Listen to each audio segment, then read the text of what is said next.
মা, মা ঝড়টা কি আমাদেরকে উড়িয়ে নিয়ে যাবে? আমার যে খুব ভয় করছে। না রে মা, এই ঝড় প্রতি বছর আসে। তুই ভয় পাস না, আমি আর তোর বাবা আছি তো। ঝড়টা যেভাবে হচ্ছে, আমি দেখি দরজাটা ঠিকমতো আটকানো আছে কিনা।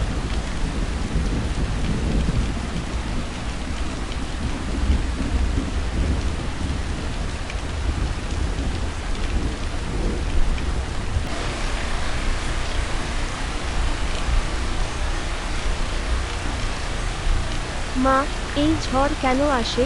ঈশ্বর এটা কেন আনে? যদি এতে সবাই কষ্ট পায়? ঝড় শুধু ধ্বংস করতে আসে না মা, এটা পুরনো জিনিসগুলো সরিয়ে দিয়ে নতুন কিছু শুরু করার বার্তা নিয়ে আসে।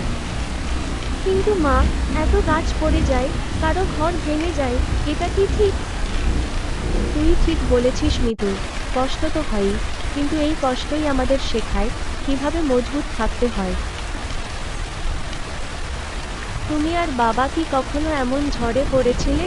হ্যাঁ রে মা, তুই তখন জন্মাসনি। একবার তোদের বাবা ধান কাটতে গেছিল, হঠাৎ ঝড় উঠল। আমি ভয় পেয়ে গিয়েছিলাম, জানতাম না তোর বাবা ফিরবে কিনা। ভিজে ভিজে ফিরেছিলাম, তোর মা তখন কেঁদেই ফেলেছিল। তখনই বুঝেছিলাম, জীবন শুধু নিজের জন্য নয়, প্রিয়জনের জন্যও বাঁচতে হয়। তাহলে এই ঝড় আমাদের পরীক্ষা নেয়?